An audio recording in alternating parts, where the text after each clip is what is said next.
Hello बच्चों, कैसे आप लोग। तो बच्चों आज हम लोग डिस्कस करेंगे मोशन अलोंग ए वर्टिकल सर्कल। आप सोच रहे होंगे कि सर्कुलर मोशन तो हमने मोशन इन प्लेन में भी पढ़ा था, है ना। देखिए यहां पे डिफरेंस क्या है। जब हम सर्कुलर मोशन इन प्लेन मतलब मोशन इन प्लेन में हम लोगों ने सर्कुलर मोशन डिस्कस किया था, तो हमने मतलब ये कंसिडर किया था कि ऑब्जेक्ट का जो सर्कुलर पाथ है वो हॉरिजॉन्टल प्लेन में है। अब आप समझते हैं कि अगर एक ऑब्जेक्ट हॉरिजॉन्टल प्लेन में मूव कर रहा है तो ग्रेविटी का कोई इफेक्ट उस पर नहीं होगा, है ना।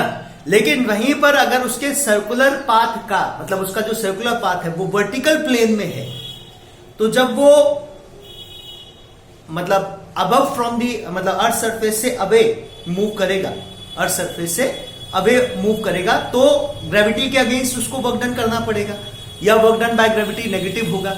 और जब वो टुवर्ड्स दी अर्थ सरफेस आएगा, अपने सर्कुलर पाथ को ट्रेस करता हुआ अर्थ सरफेस को अप्रोच करेगा, तो ग्रेविटी से वर्क डन होगा, पॉजिटिव वर्क डन होगा बाय ग्रेविटी, क्योंकि ग्रेविटेशनल फोर्स कंजर्वेटिव फोर्स है ना। तो मैकेनिकल एनर्जी ऑब्जेक्ट के इस पूरे मोशन में कांस्टेंट रहेगी। तो जो वर्क एनर्जी एंड पावर में जो ये हमने कंसेप्ट्स पढ़े हैं वो इसमें एप्लीकेबल होंगे। बाकी इसकी भी कैरेक्टरिस्टिक्स वही रहेंगी कि अगर ऑब्जेक्ट सर्कुलर पाथ में मूव कर रहा है तो उसके टोटल एक्सेलरेशन को हम टेंजेंशियल एक्सेलरेशन और रेडियल एक्सेलरेशन में ब्रेक कर सकते हैं। टेंजेंशियल एक्सेलरेशन जो कि उसकी स्पीड को बढ़ाता है ना, जो कि उसकी स्पीड को चेंज करता है, मैग्नीट्यूड ऑफ वेलोसिटी को वेरी करेगा, magnitude change in magnitude of velocity per unit time, वो टेंजेंशियल एक्सेलरेशन हो गया। और सेंट्रीपिटल एक्सेलरेशन जिसकी वजह से ऑब्जेक्ट की हर एक पॉइंट पर उसकी डायरेक्शन चेंज हो जाएगी। ठीक है, तो हम लोग स्टार्ट करते हैं मोशन अलोंग ए वर्टिकल सर्कल।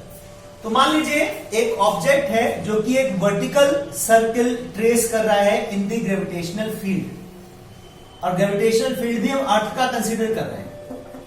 ठीक है, कि अर्थ के ग्रेविटेशनल फील्ड में ये एक ऑब्जेक्ट है जो कि इस वर्टिकल सर्कल के अलोंग मूव कर रहा है। ये वर्टिकल सर्कल जिसका रेडियस कितना है, रेडियस r है। ठीक है, ऑब्जेक्ट जो है तो मान लीजिए अपना मोशन यहां से स्टार्ट करता है पॉइंट ए से, एक लोअर मोस्ट पॉइंट है, the lowest point in the circular path, point A.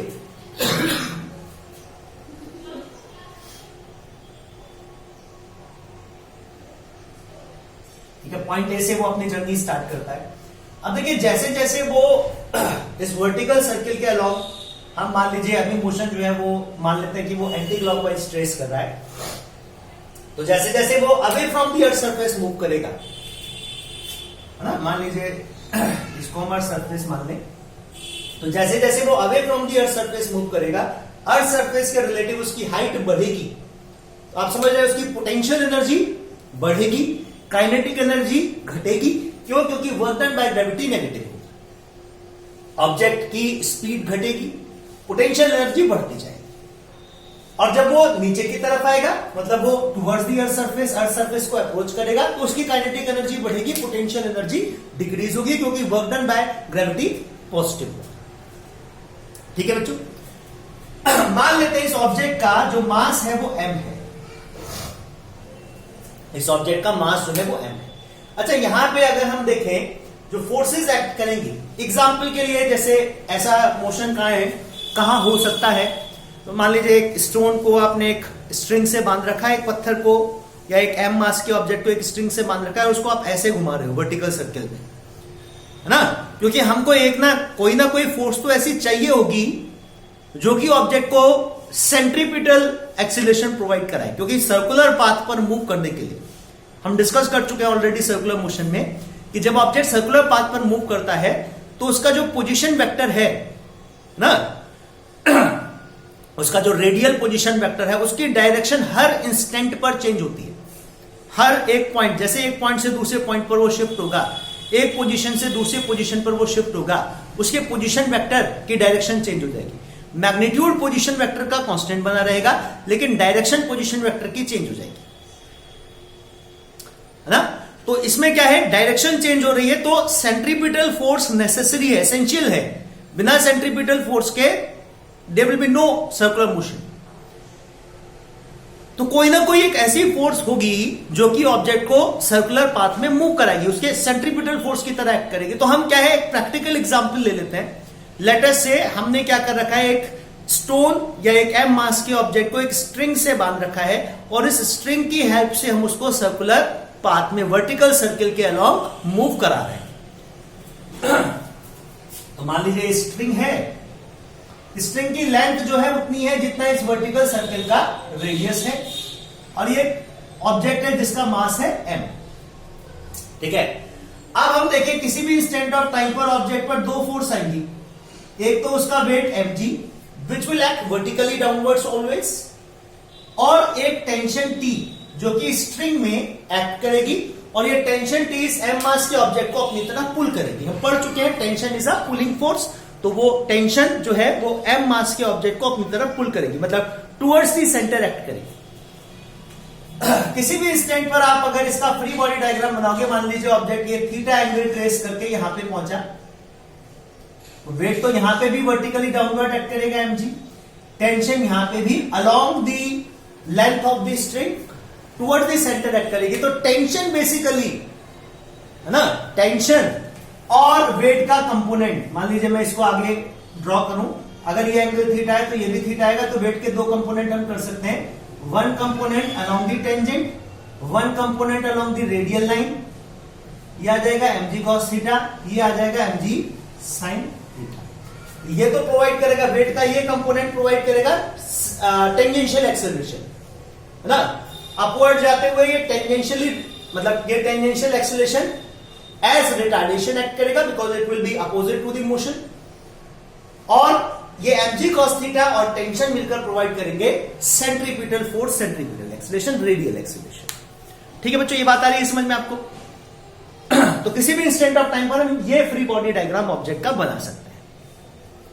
अच्छा, जैसे let us say this position to be p, object की पोजीशन को हम p मान लेते हैं। ऑब्जेक्ट जैसे from a to p move कर रहा है,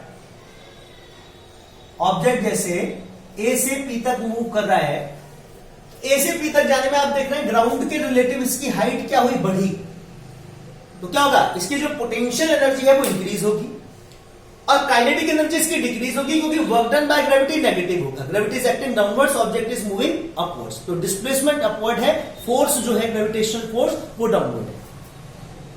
क्या होगा, work done by gravity negative, तो काइनेटिक एनर्जी घटेगी।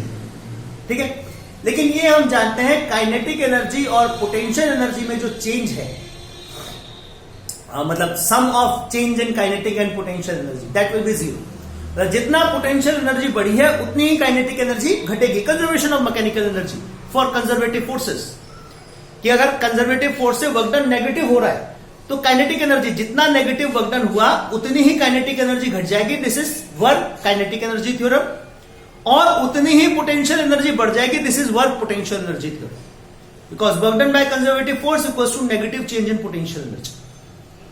ठीक है, तो हम conservation of mechanical energy apply करें। मान लीजिए यहां पे हमने जो वेलोसिटी प्रोवाइड करी, initial velocity which was given to object at point A, that is v naught, point P पर पहुंचकर जो वेलोसिटी बची ऑब्जेक्ट की, जो कि ऑब्वियसली अलोंग द टेंजेंट आएगी, let us say that to be v। ठीक है, किसी भी इंस्टेंट ऑफ टाइम पर सर्कुलर पाथ पर जो डायरेक्शन आएगी मोशन की, वेलोसिटी की जो डायरेक्शन आएगी वो अलोंग द टेंजेंट होगी। तो by applying conservation of mechanical energy,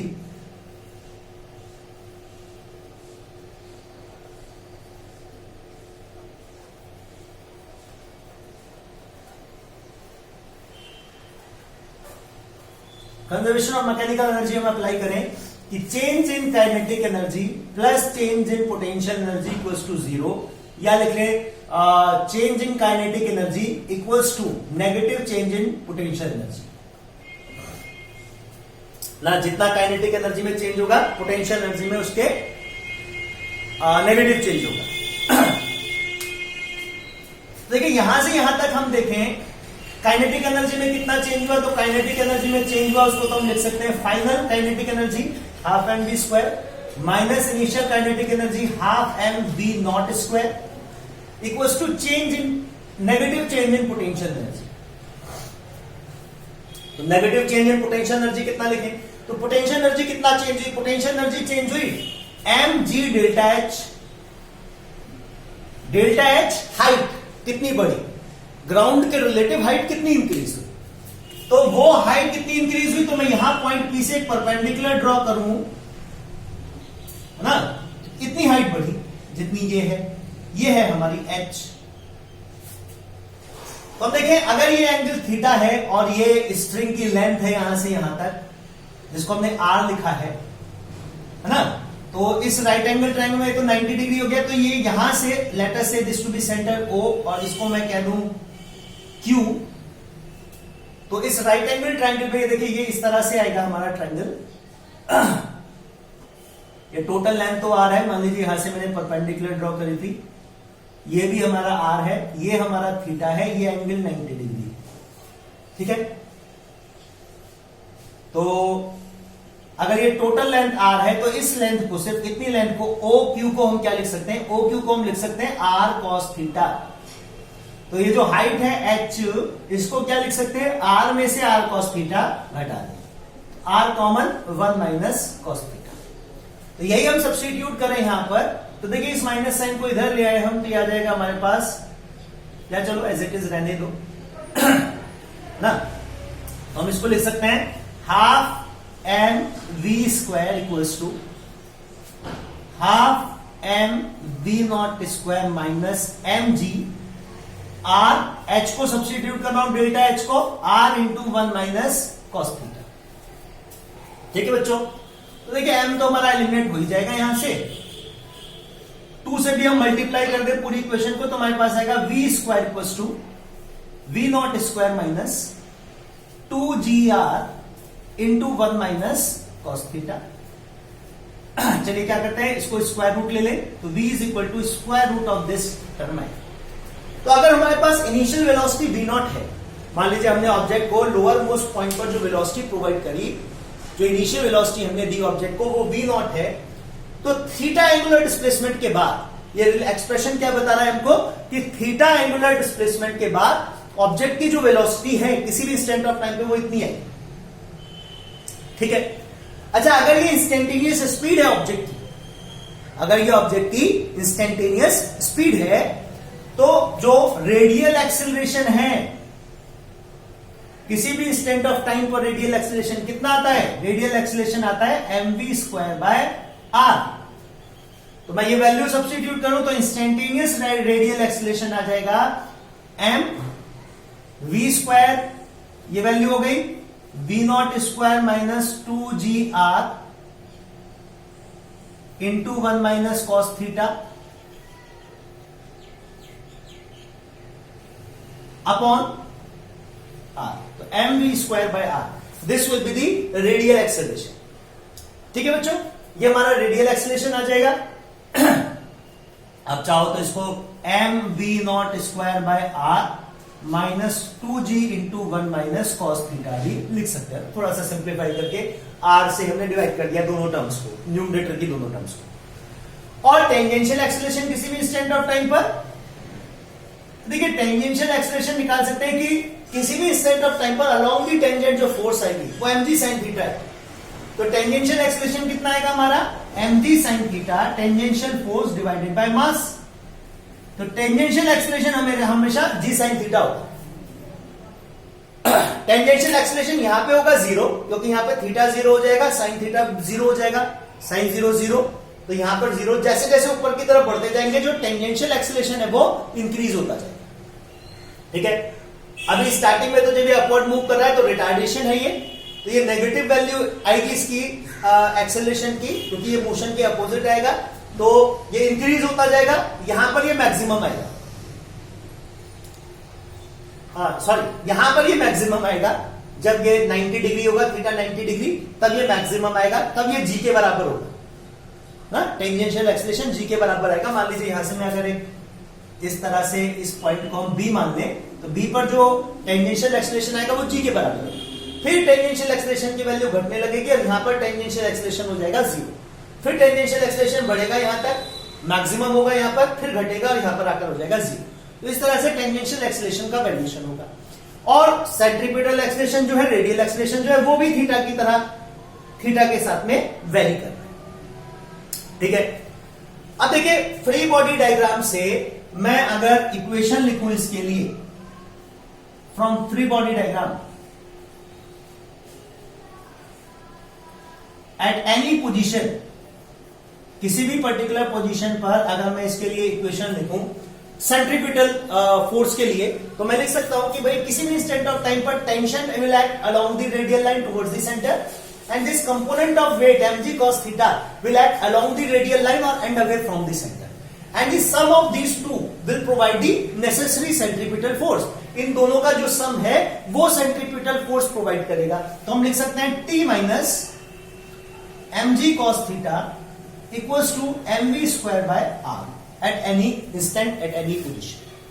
ठीक है, या टेंशन को हम लिख सकते हैं tension equals to mg cos theta plus mv square by r. ये हमारी किसी भी इंस्टेंट ऑफ टाइम पर उसकी वैल्यू आ जाएगी टेंशन की, जो कि स्प्रिंग में एक्ट कर रही है। अब देखिए टेंशन को हम ऑब्जर्व करें, किसी भी एक स्ट्रिंग में जो टेंशन है वो कभी भी नेगेटिव नहीं हो सकती है, क्योंकि नेगेटिव टेंशन का मतलब क्या हो गया, स्ट्रिंग जो है वो सिकुड़ जाएगी, स्लैक हो जाएगी, स्ट्रिंग विल स्लैक डाउन। तो minimum value of tension that can act in a string is 0। Minimum tension 0 हो सकती है ना। वैसे हालांकि टेंशन 0 भी नहीं, लेकिन हम एक अगर लिमिट, एक क्रिटिकल वैल्यू लें तो वो क्रिटिकल वैल्यू 0 आएगी, नेगेटिव नहीं हो सकती है टेंशन कभी भी। तो अगर हम चाहते हैं कि ये जो ऑब्जेक्ट है ये कंप्लीट सर्किल में ऐसे ही घूमता रहे, ये अपने पाथ से डेविएट ना हो, ठीक है, तो हम देखिए मिनिमम टेंशन कहां पर आएगी, what will be the tension eight, what will be the minimum tension. तो हम देखें ये हमारा T है, तो टेंशन मिनिमम कब आएगा, जब इस टर्म की वैल्यू हमारे पास मिनिमम होगी। हाँ, ये हमारा जो है ये मिनिमम आएगा।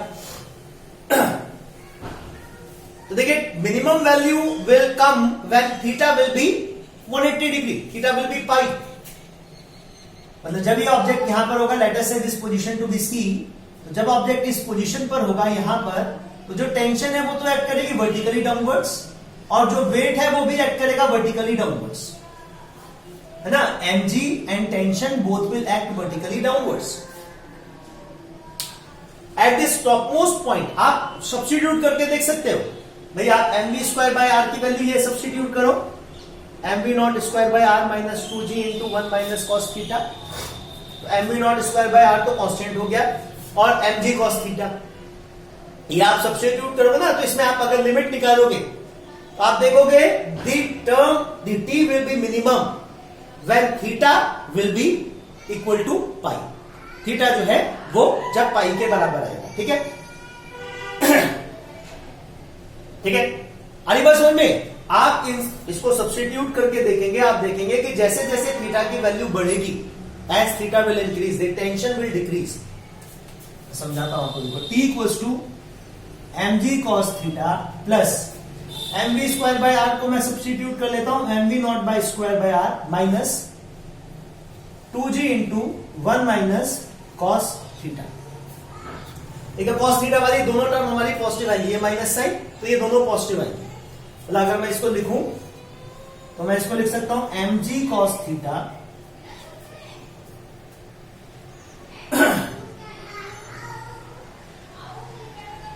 mg square by r। अच्छा, इसमें हमने m नहीं लगाया बेटा, इसमें भी m आएगा ना, m से मल्टीप्लाई करना है दोनों को कॉमन, तो ये m, ठीक है, यहां पे भी ये m है।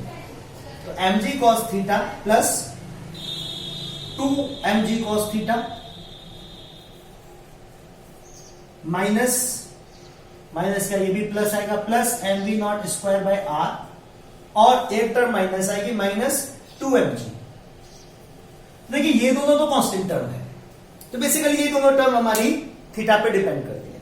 अच्छा, cos थीटा की वैल्यू जैसे जैसे थीटा इक्वल्स टू 0 पर cos थीटा मैक्सिमम होता है 1, जैसे जैसे थीटा बढ़ता जाएगा cos थीटा की वैल्यू क्या होगी, डिक्रीज होती जाएगी। कॉस थीटा की वैल्यू डिक्रीज होती जाएगी तो ये हमारी टेंशन जो है वो डिक्रीज होती रहेगी। और कॉस थीटा की मिनिमम वैल्यू कब आएगी? Theta is equal to 180 degree पर कॉस थीटा -1 हो जाएगा, वो मिनिमम वैल्यू है कॉस थीटा की। तो theta is equal to pi पर 180 डिग्री पर टेंशन जो आएगी स्ट्रिंग में वो मिनिमम आएगी। ठीक है, तो अगर हम लिमिट अप्लाई करें कि मिनिमम टेंशन कितनी हो सकती है, what could be the minimum tension in the string, तो मैं भी आपको बता रहा था कि एक स्ट्रिंग में मिनिमम टेंशन जो है वो 0 हो सकती है। एक स्ट्रिंग में मिनिमम टेंशन जो है वो 0 हो सकती है, क्योंकि अगर 0 से कम हुई टेंशन, नेगेटिव टेंशन तो हो ही नहीं सकती है। नेगेटिव टेंशन का मतलब होता है स्ट्रिंग विल स्लैक डाउन, और जब स्ट्रिंग स्लैक होगी मतलब सिकुड़ जाएगी स्ट्रिंग, तो ऑब्जेक्ट अपने सर्कुलर पाथ पर तो रहेगा नहीं, it will deviate from its circular path. तो हम वही कंडीशन लेके चल रहे हैं कि ऑब्जेक्ट जो है वो सर्कुलर पाथ पर मूव कर रहा है and minimum tension can be 0। Minimum tension can be 0। तो हम सब्स्टिट्यूट करें कि भाई टॉप मोस्ट पॉइंट पर, एट टॉप मोस्ट पॉइंट जहां पर टेंशन मिनिमम होगी, eight top most point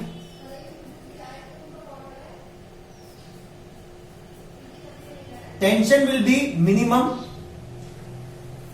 means tension will be, minimum tension will be greater than और इक्वल टू 0, है ना। ये भी हम सब्स्टिट्यूट कर ले कि जो मिनिमम टेंशन आएगी वो 0 हो सकती है। लिमिट हम डिराइव कर ले, क्रिटिकल वैल्यू ले ले 0, हालांकि 0 भी नहीं होगी टेंशन, क्योंकि स्ट्रिंग जो है वो हमेशा टाइट रहनी चाहिए, तो वो ग्रेटर देन या इक्वल टू 0 आएगी। तो हम ये सब्स्टिट्यूट करें, यहां पर फ्री बॉडी डायग्राम से हम लिखें तो T की क्रिटिकल वैल्यू ले ले 0, तो हम लिख सकते हैं mg इक्वल्स टू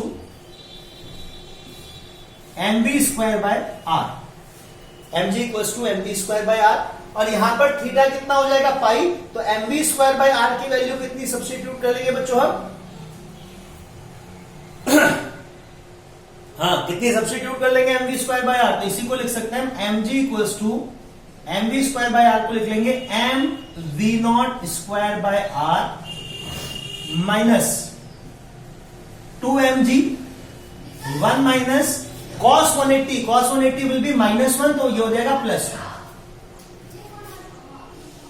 ठीक है बच्चों, तो हमारे पास ये आ जाएगा 2mg और 1 + 1 हो गया 4mg, तो हमारे पास ये वैल्यू आ गई कितनी 4mg। तो हम इसको लिख सकते हैं आगे कि mv naught square by r should be equal to mg minus 2mg into 1 minus cos theta, और तो कुछ नहीं करना, ठीक है।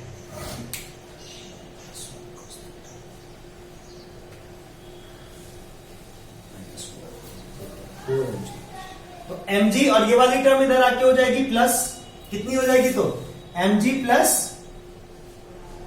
4mg, कितना हो गया हमारे पास 5mg। तो अच्छा m से कॉमनली m एलिमिनेट हो जाएगा, m एलिमिनेट हो जाएगा, और g प्लस 4g हो गया 5g, तो ये हमारे पास आ जाएगा v naught must be equal to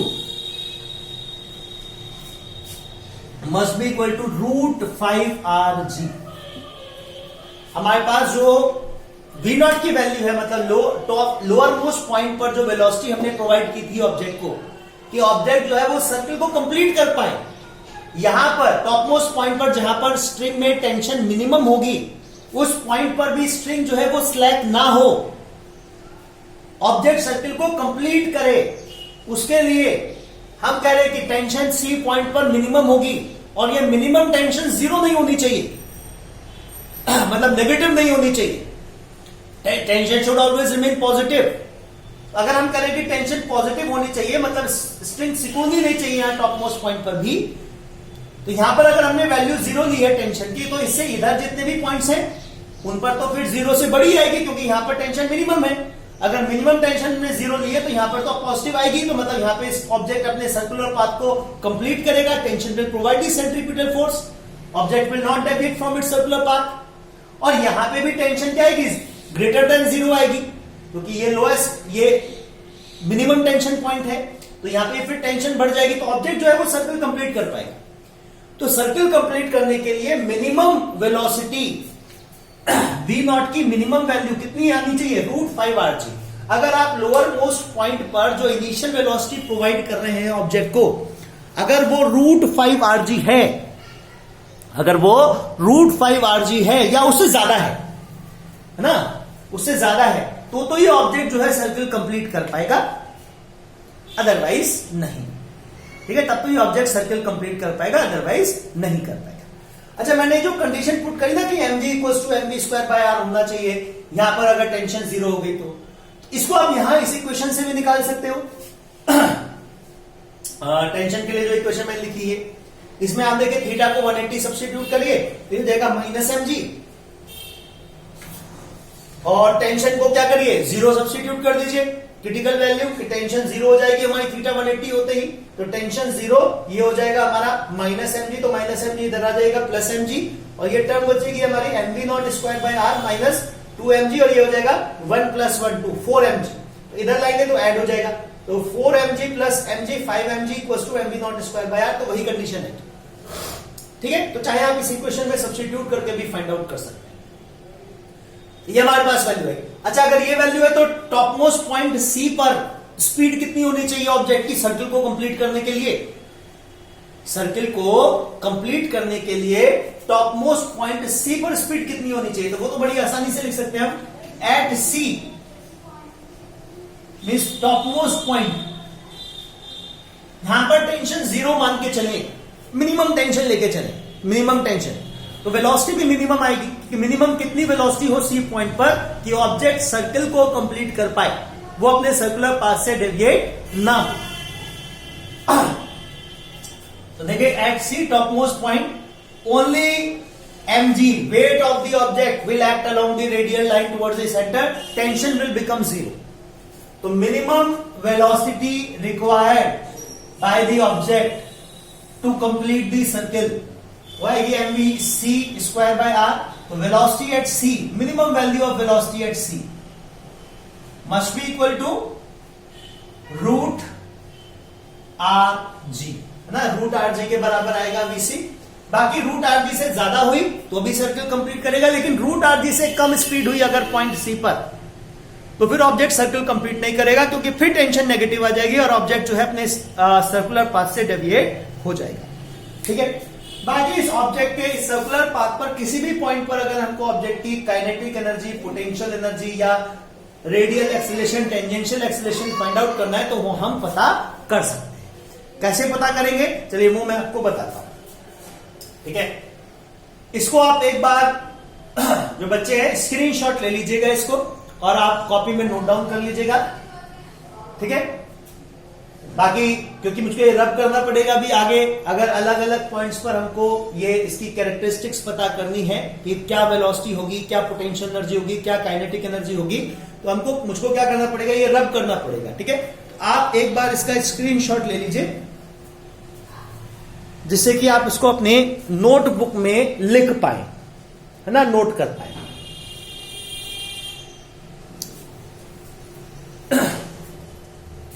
चलिए मैं इसको रब करता हूं बच्चों फिर।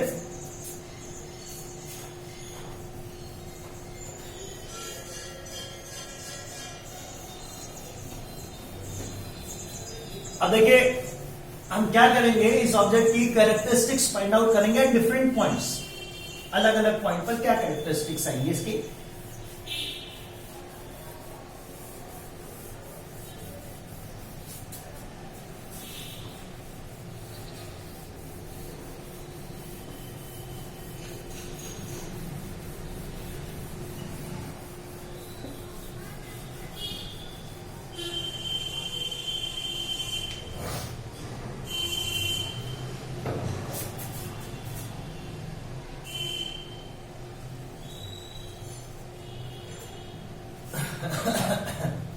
सर्किल गलत बन गया।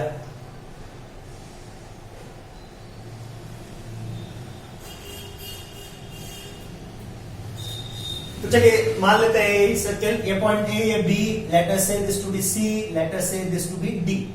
3-4 पॉइंट्स पर हम कैरेक्टरिस्टिक्स देखेंगे। सबसे पहली बात तो हमने पढ़ा टू कंप्लीट दी सर्किल, कि ऑब्जेक्ट जो है वो सर्किल को कंप्लीट कर पाए अपने सर्कुलर पाथ से, वर्टिकल सर्कुलर पाथ से डेविएट ना हो। Initial velocity means velocity at A either should be greater than or equal to root 5 rg. Root 5 rg is the minimum initial velocity, means velocity at the lower point, lower most point पर जो velocity है अगर वो root 5 rg या उससे ज्यादा है तभी ऑब्जेक्ट अपने सर्कल को कंप्लीट कर पाएगा, अदरवाइज नहीं. ठीक है. तो हम देखें बी पॉइंट पर अगर हम अप्लाई करें at b, applying conservation of mechanical energy, और मैंने स्टार्टिंग में एक इक्वेशन लिखी थी कि ऑब्जेक्ट की मान लीजिए पॉइंट बी पर वेलोसिटी वीबी है, तो change in kinetic energy half M v b square minus half M we naught square equals to change in kinetic energy minus m g r into 1 minus cos theta. तो b पर पहुंचकर theta कितना हो जाएगा? Theta हो जाएगा 90 degree, है ना. तो सब्स्टिट्यूट करें theta equals to 90 degree at b, तो यह आ जाएगा हाफ एम, चलिए एम तो एलिमिनेट कर देते हैं और 2 से भी मल्टीप्लाई कर देते हैं इस इक्वेशन को, तो हमारे पास आएगा v b square will be equal to v naught square minus 2GR और 1 और cos 90 हो जाएगा 0 डी पर. ठीक है बच्चों. अच्छा, ये हम जानते हैं कि V naught square will be greater than और इक्वल टू 5RG. ठीक है. तो ये हम देखें VB स्क्वायर, अगर यही हम लिमिट सब्स्टिट्यूट करें तो VB स्क्वायर आएगा ग्रेटर देन और equal to root 5RG minus 2RG, which implies that VB square must be greater than or equal to 3RG. Means velocity at B will be either greater than or equal to root 3RG. तो root 3RG तो तब आएगा जब आप B not पर जो velocity provide करोगे वो मिनिमम रूट 5RG हो, तो B पर आ जाएगी 3RG. अगर नहीं है, आप ज्यादा प्रोवाइड करते हो, तो ये conservation of mechanical energy apply करके हम पता कर सकते हैं कि इतनी वेलोसिटी पॉइंट ए पर दी तो बी पर पहुंचकर कितनी वेलोसिटी होगी. ठीक है. तो काइनेटिक एनर्जी एट बी आ जाएगी हाफ एम वी स्क्वायर,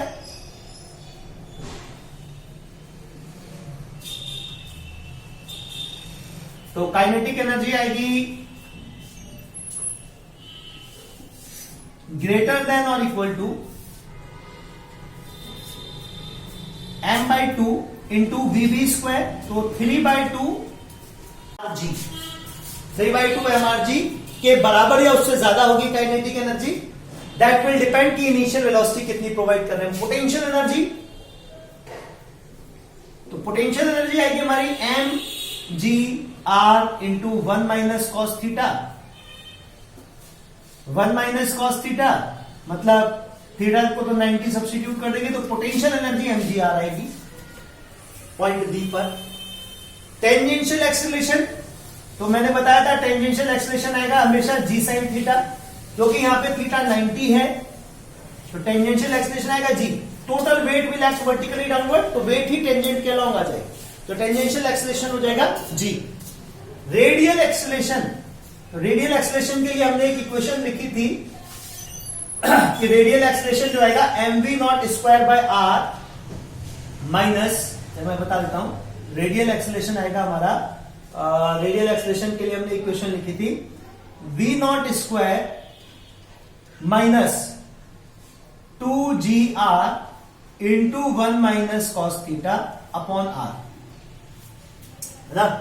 तो ये हमारा था v नॉट स्क्वायर. चलिए जो भी है, अगर हम इसमें v नॉट की वैल्यू सब्स्टिट्यूट करें और थीटा को 90 पुट कर ले, तो cos 90 तो हो जाएगा 0, तो ये और v नॉट को पुट कर ले, v नॉट स्क्वायर को ग्रेटर देन और इक्वल टू रूट 5RG, तो ये हमारा आएगा ग्रेटर देन और equal to 5RG divided by r बचा 5G minus,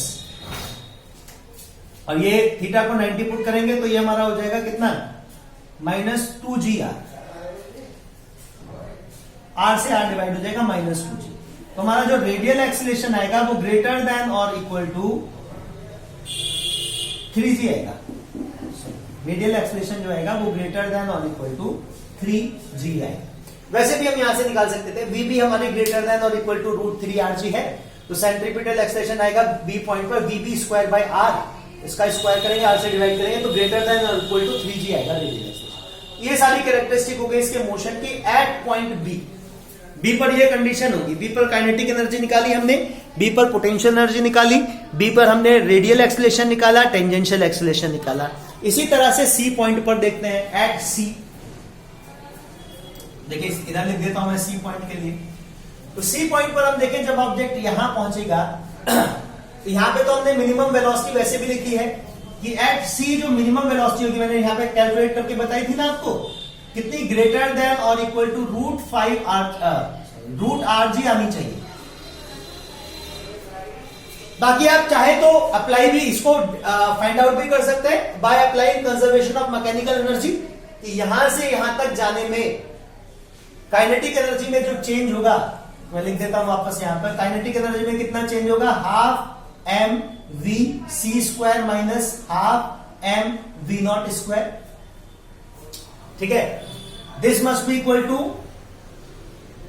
decrease change in kinetic energy equals to negative change in potential energy.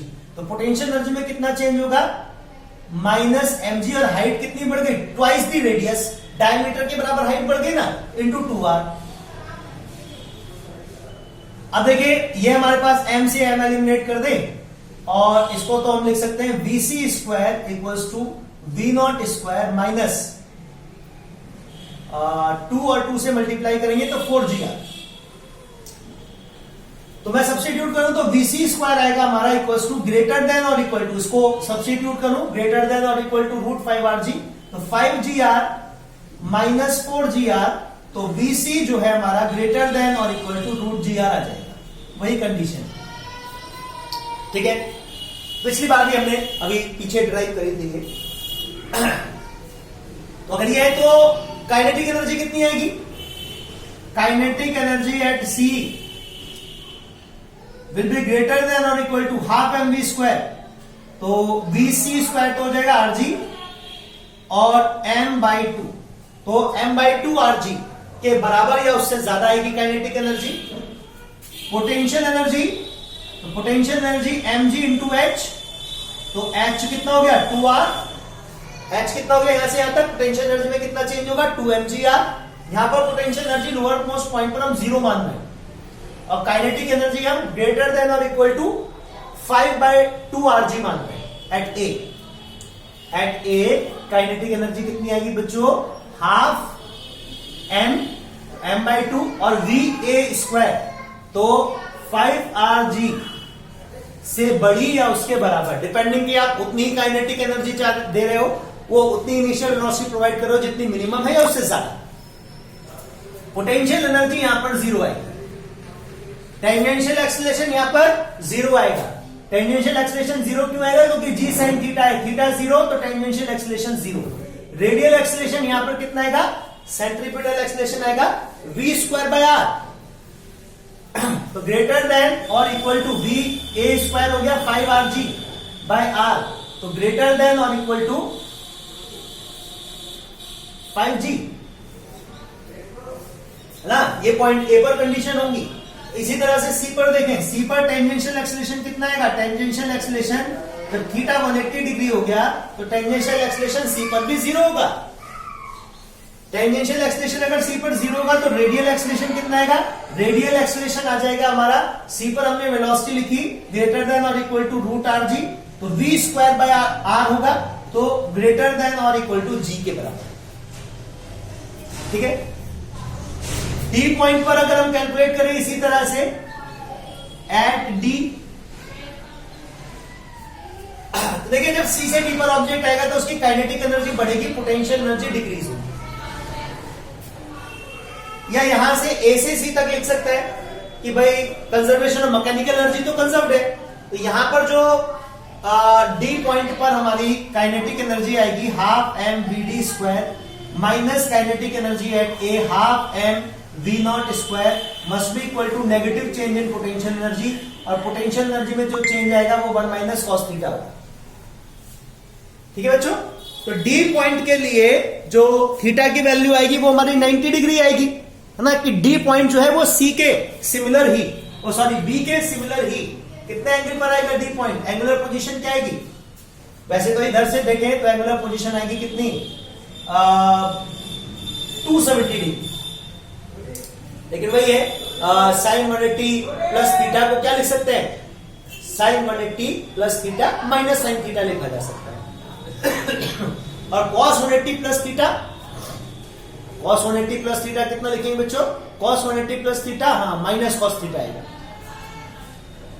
तो देखिए अगर मैं इसमें लिखूं इसमें तो half M v d square, तो हमारे पास आ जाएगा m तो कॉमनली एलिमिनेट कर दीजिए, हमारे पास वी डी स्क्वायर की जो वैल्यू आएगी वो आएगी v naught square minus 2GR into 1 minus cos theta, theta 90 degree हो गया, थीटा 90 डिग्री हो गया। अच्छा cos 90 तो 0 हो जाएगा, तो ये हमारे पास V naught square minus 2GR बचेगा, तो हम लिख सकते हैं वी डी स्क्वायर, इसको मैं वी नॉट स्क्वायर को ग्रेटर देन और इक्वल टू √5RG पुट करूं तो ग्रेटर देन और इक्वल टू 3RG, या V D equal to greater than और इक्वल टू √3RG। ठीक है बच्चों। काइनेटिक एनर्जी, काइनेटिक एनर्जी आएगी हाफ एम वी स्क्वायर, तो ग्रेटर देन और इक्वल टू आएगी kinetic energy 3/2 mRG। Potential energy आ जाएगी mg इंटू आर, क्योंकि यहां से यहां तक हाइट कितनी बड़ी, रेडियस के बराबर a से d तक, तो mgr। टेंजेंशियल एक्सीलरेशन कितना आएगा, tangential acceleration g sin theta होता है, थीटा 90 है तो टेंजेंशियल एक्सीलरेशन d पर आएगा g के बराबर। और रेडियल एक्सीलरेशन कितना आएगा, रेडियल एक्सीलरेशन आएगा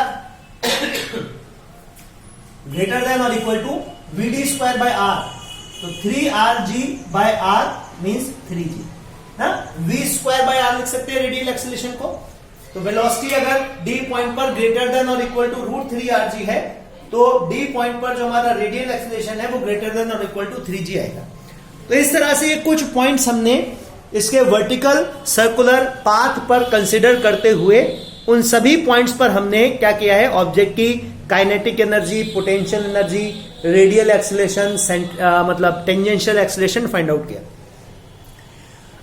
जैसे मैंने तो कुछ पर्टिकुलर जैसे थीटा 90 और थीटा 180 डिग्री लेकर ही ये 3-4 पोजीशन हम लोगों ने डिस्कस की। किसी भी पोजीशन पर वर्टिकल सर्किल के, ऑब्जेक्ट के वर्टिकल सर्किल पर किसी भी पोजीशन पर आप जो है उसकी instantaneous speed means magnitude of velocity, उसकी काइनेटिक एनर्जी, पोटेंशियल एनर्जी, उसका radial acceleration, tangential acceleration find out कर सकते हैं।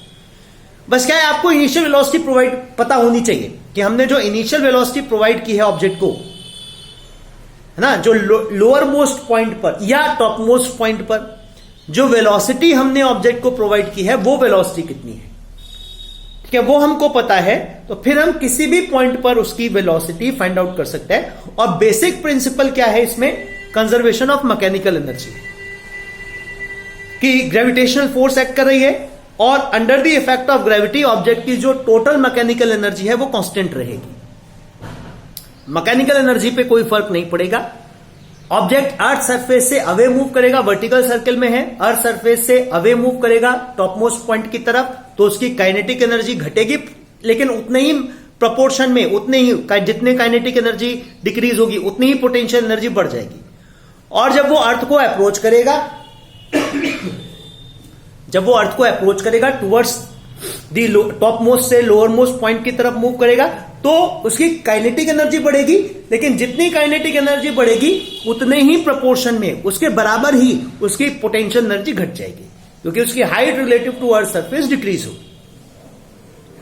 ठीक है, so this was about the motion along vertical circle, और इसी के साथ हमारा ये chapter work energy and power बच्चों खत्म होता है। Next we will start with gravitation, और ग्रेविटेशन कंप्लीट करने के बाद हम लोग जो रिजिड बॉडी डायनेमिक्स है वो डिस्कस करेंगे। ठीक है, ओके।